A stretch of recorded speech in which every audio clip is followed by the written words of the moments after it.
think it's just important to reframe our thinking in this area. And instead of thinking about what we can't do and what we're not allowed to do or what we're missing out on, but instead to think about how we are honoring God. Hello and welcome back to my channel. My name is Heather and this is my husband Jerry joining us today for this video. If you are new to my channel, I make videos all about faith-based dating and relationships. So if you're not already subscribed, be sure to hit that subscribe button to follow along. And if you are over on Instagram as well, be sure to follow me over there. I post content over there daily and I love to hear from you guys. So like I said, this is my husband Jerry, and I had him join us today for this video because we are going to be talking all about Christian dating boundaries. Specifically physical dating boundaries. So I brought him on for this video because I thought it would be really good to hear a guy's perspective on this topic as well. So before we get started, I just wanted to first of all say that if you already have a physical past, you've already done some of these things or crossed some of these lines, this video is not to make you feel bad about any of that or to make you feel bad about your past. But it may play into the types of boundaries that you specifically need to set for yourself. And we'll talk a little bit more about that later in the video. So I wanted to start off by just reading a verse real quick, and it is Song of Solomon 8:4.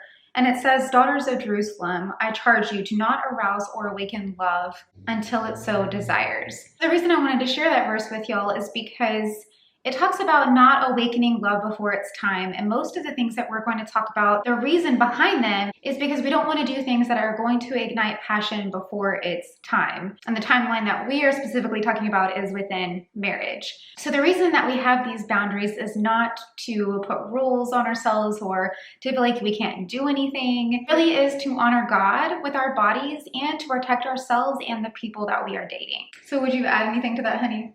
Yeah, I would just say that, a lot of these things that we're going to be talking about today, the main point behind them is just an emphasis on putting up safety nets for yourself. Understanding that we are flawed people. We have things that do tempt us, and understanding what those temptations and those weaknesses are is really important in a really smart way to really tailor a relationship that you're entering into. Being intentional about knowing that, hey, we all have things that we can easily fall into, and a lot of times, those physical temptations are where we all fall short. So really this is just the heart behind how to approach and lay out those guidelines in a way that sets this relationship up for success. Yeah. So for me, before I even met Jerry, I knew that it was going to be really important for me in my next relationship to set really firm guidelines and boundaries for myself and for that dating relationship when it came to the physical aspects, because I did have a past and I knew that that was an area of weakness for me. And I didn't want the enemy to come in and twist that and use it against me. So I didn't even want to open up that door.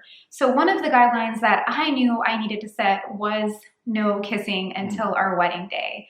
And I know for a lot of people that sounds really extreme, and definitely a lot of people thought we were really weird for doing that. But the reasoning behind it wasn't because we think, or because I think that kissing in and of itself is a sin or that it's bad before your wedding day. But like I said, I knew my weakness, and I knew that in every past relationship I had had, kissing always led to other things. It may have started off as innocent kissing, but generally that tends to lead to making out, and then making out leads to other things that I knew I didn't want to happen when it came to the person that I was going to marry. And so I wanted to make sure that I had a strong enough boundary in place that we didn't even get to that point. So that's one of the very first things that I told Jerry before he was my husband, was that I wanted to wait until our wedding day to have our first kiss. So what was your response when I told you about that boundary that I wanted to keep? Well, for me personally, it was never really that big of a deal. Of course, I thought it sucked a little bit because I definitely wanted to kiss her before we got married. But I also knew how special she was. And at that point in our very short relationship that we had, I saw the potential of further on down the road where this relationship could lead to. And I knew it was going to be something that I wanted to be invested in, something that was going to be worth my time, and something that was going to be worth that temporary, very little sacrifice of waiting until we did get married to finally kiss.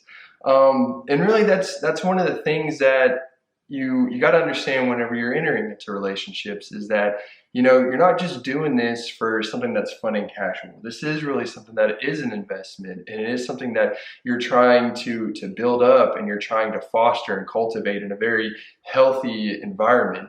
And even though for me, I don't think that I would have set that guideline, but I knew it was something that was important to her. And because I respected her, and because I wanted her to be just as in a healthy mindset as I was, that was something that I was more than willing to go along with, because I wanted to show her that she was worth that. She was worth that sacrifice to me, and she was worth going along with in that regard, because she was something that I wanted to have for the rest of my life. So there was no sweat for me. Yeah, and I think I remember even like closer to our wedding day. I think it was like a few days away from our wedding day. And I think I was the one that was like, oh, let's just go ahead. It's just a couple of days away. We could go ahead and, kiss. And I remember he was actually the one that was like, no, we've gotten this far. Like, we've already gotten to this point. We're going to wait until our wedding day. So he actually helped uphold that boundary, because he knew how important it was. So our son just woke up from his nap, so we had to go get him, and hopefully he'll just kind of relax for a little bit while we finish the video. Yeah, so I just knew that that was something that was very important for her. And I also knew that we all have things that individually, we struggle with, and we have moments of weakness, and we have times of weakness.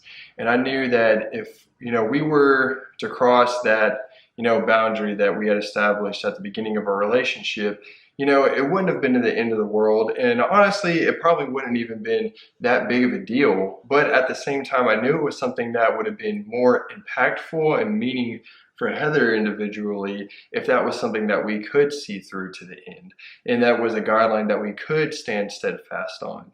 So with that in mind, and knowing that at the end of the day, at the end of the season that we were in, it was something that was going to be treasured a lot more if we just held on a little bit longer, that was something that was going to be way more important to me than just having that momentary, fulfillment. It made that day just that much more special, knowing that we were also sharing our first kiss that day. And another reason for setting strong physical boundaries, especially early on in a relationship or before you even start a relationship, is because it will allow you to connect on a more emotional or spiritual level with that person without having it being clouded by an intimate relationship. Because most of the time when you bring physical intimacy into a relationship, it can cloud your true level of connection with a person. Yeah, I would definitely say that,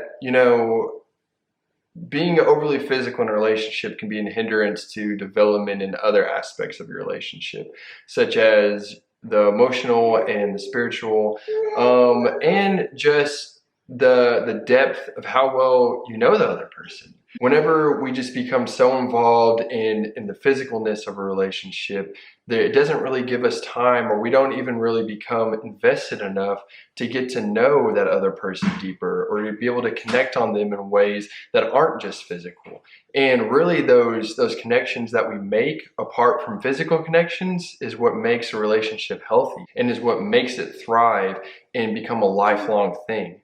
A lot of times whenever a relationship is based off of physicalness, you see that it is very lackluster, that it is very shallow, and there aren't deep roots that bind you to the other person. And then therefore, whenever hard times do come across, and whenever you do run into times and seasons in your life that are challenging, and your relationship isn't steadfast on a solid foundation of connection other than physical, then what you see more times than not is that relationship crumbles because it has nothing strong to stand upon. Yeah, it's like you don't have as solid of a foundation when you build it on physical intimacy, and especially when you bring it in really early and you haven't had time to really cultivate a deeper connection. Mm-hmm. And I've said this in past videos, but I think it's really important to know the why behind these boundaries and the questions that we're asking. And instead of asking, how far can I go? Is kissing okay? Is this okay? Is that okay? we should be asking, how can I honor God with my body, and how can I honor the person that I am dating? Because first and foremost, we should be seeking to glorify God, not our own desires. And then another thing that I would say is that it's really important to not only know your boundaries, but to be confident in those boundaries, to be able to remain steadfast in what you're okay with. Because if you aren't confident in the boundaries that you're setting, or if you don't even know why you're setting those boundaries, then you're a lot less likely to uphold them when it comes to a dating relationship and you're in the heat of the moment. Would you add anything to that? Yeah, I would just say that, mostly just to reiterate that confidence is really the key factor there. And a lot of times, one of the things that can really help a lot in sustaining that confidence throughout the relationship, at least, the dating and premarital aspects of the relationship, is tailoring in and designing aspects and designing routines of your life to be able to reinforce and recreate that confidence in you day in and day out. And what I mean by that is that, it's very easy to start off a relationship with confidence. And it's just, what I mean by that is that it's very easy to start a relationship off with a sense of confidence and steadfastness in what you want it to look like and how you want it to operate. It's very easy for those barriers and those walls that you had placed up at the beginning of the relationship to become weaker and fall apart as temptations build throughout the course of y'all's time being together. So taking opportunities to refocus yourself, to remind yourself of what's important to you, emphasis on remind yourself of what's important to you, because as time progresses, sometimes we forget about what's important to us because new things get brought into our lives. So just having opportunities to continuously refortify that wall and remind yourself of, what you want this relationship to look like for the season that you're in can only do yourself good. And then the next thing that I would say that's really important when it comes to physical boundaries is communicating those boundaries with the person that you're dating, and doing this pretty early on, I would say, because you want to make sure that you have it established before you even get to a point of being tempted and realizing you're not on the same page, and then you're already in the moment and they don't know that you have those boundaries because you haven't communicated that to them. So like I said, we waited till our wedding day to kiss, and that was something that I told him on like our second date, maybe. Yeah, definitely right off the bat. Pretty early on, so that he knew right from the get-go that that was something that I was wanting to uphold. And then of course we set the guideline of no sex until marriage. So we both knew going in that that was something that was really important to both of us. And we already had that communicated. And a lot of times whenever those boundaries aren't established at the beginning of a relationship and are more so brought in, midway through, they're not as strong and they're not as steadfast, and they don't hold up to the challenges that you're going to come across. Because whenever it's brought up at the beginning of a relationship, the mindset from both people are able to become conditioned to operate in that way going forward, as compared to whenever it's brought up halfway through or partially into a relationship. It's a mind shift at that point, because you're already thinking this is going to go one way, and then you have to recondition yourself to think a completely different way at whatever point in the relationship it gets established. So the earlier is always the better, and just coming in on the same page is always going to build more cohesiveness between the two people. Yeah, I mean, and not to say that if you're in a relationship right now and you've already crossed some boundaries that maybe you didn't want to cross, it's not too late, and you can start over, and you can start fresh and communicate that and move forward. But we're just saying that it's a lot harder at that point than if you do it from the very beginning. Okay, so another kind of hot topic boundary when it comes to Christian dating relationships is whether or not it's okay to stay the night with someone. And I think this is one that we had a little bit differing opinion on, or differing viewpoint on. And it is something that we did. I'm just going to be really transparent. It is something that we did end up doing. We did end up staying the night together, and it's something that we had talked about at the beginning, and it was something that we ended up loosening up on because of different circumstances that came into play.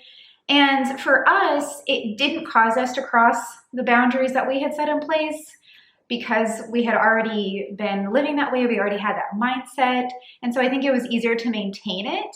But I'm not saying that I would recommend that to you. And I think it's really important to know, like I said, your past, to know your weaknesses. And if you're already burning with the passion for the person that you're dating and having a really hard time not having sex, then you probably shouldn't be sleeping in the same bed together. And you probably shouldn't be kissing, because those types of things are going to amplify that. And the more likely you will be to stumble in that area. What are your thoughts on that? Yeah, I would just say again, the heart behind all of it isn't, things to do and things to not do, and don't do this and don't do that. It's 100% based around the principle of understanding your own weaknesses, understanding, what is going to cause you to stumble the most. Everyone's different, and we have to figure out, those layers of protection that are unique to ourselves. So what I would say when it comes to sleeping over and things like that is I wouldn't recommend it for most people, because I think it can be a slippery slope, and you can start to go down this road of playing house and treating the relationship like a marriage relationship when it isn't to that level yet. And I would just say that it's best to err on the side of caution. Okay, so another thing that comes up a lot when it comes to Christian dating relationships is vacations. Should you take a vacation with your significant other? Should you stay in the same hotel room? And again, I would just say to that you would need to know your own individual weaknesses and to err on the side of caution. If you feel like getting a room together is going to cause you to stumble, then I would say don't get a room together. Get separate rooms. Or if sleeping in the same bed is going to be too much of a temptation, then get separate beds, or like I said, a separate room. Because ultimately the question isn't what can I get away with, what should I not be doing, but it is how am I going to honor God in this relationship? Because that's the ultimate goal. So what was most important to you when it came to physical boundaries in a dating relationship? Well, one of the things that I tried to do right off the bat with our relationship whenever me and Heather first started dating was being intentional about what was important to her. So in my mind, I knew, the basics of no sex before marriage and avoiding those types of things. But I wanted to make sure that I tailored our relationship in a way that would make her most comfortable and would set up her for the most success. So a lot of the things that I did at the beginning of our relationship and a lot of the questions that I asked was to really get her mindset and to really get her heart behind what she wanted to accomplish. And that doesn't have to be just the guy asking the girl. It can be vice versa. Or, ideally it would be both parties being intentional with each other in that regard. So for me, I didn't have any guidelines that I wanted to start off the relationship with, but more so just understanding that I wanted to be very intentional in getting to the heart of what we both wanted to accomplish during the season of our premarital relationship. So to close, my biggest encouragement to you when it comes to this topic would be to just know ahead of time what your boundaries are. Be intentional with communicating those boundaries. Remember the why behind it, that you are protecting yourself, you're protecting the person that you were dating, and you are honoring God. All right, so my husband had to go because our son was getting kind of fussy and he had to go look after him. But there was one more verse that I wanted to share with y'all. That is James 1:14-15. And it says, "But each person is tempted when they are dragged away by their own desire and enticed. Then after desire has conceived, it gives birth to sin, and sin, when it is full grown, gives birth to death." So it's our desires that end up leading us into sin. And so that's really the main reason to have these boundaries in place, is to be aware of those desires and to not allow them to lead us into sin and to lead us away from God. God doesn't want to keep you for pleasure or from enjoying life, but He also loves you and wants what's best for you and wants to protect you. And He knows that when you do these things outside of the confines of marriage, that's when it leads to destruction, and that's when it leads to heartbreak and all of these other things that aren't in your best interest. So I think it's just important to reframe our thinking in this area. And instead of thinking about what we can't do and what we're not allowed to do or what we're missing out on, but instead to think about how we are honoring God and how we are protecting ourselves. So I hope that this video encourages you and gives you some practical guidance. If you did enjoy it, be sure to give it a thumbs up. And as always, I love to hear from you guys. If you have anything to add in the comments, or if you have any questions, definitely feel free to comment below or send me a DM over on Instagram. And I look forward to seeing you in my next video. Bye.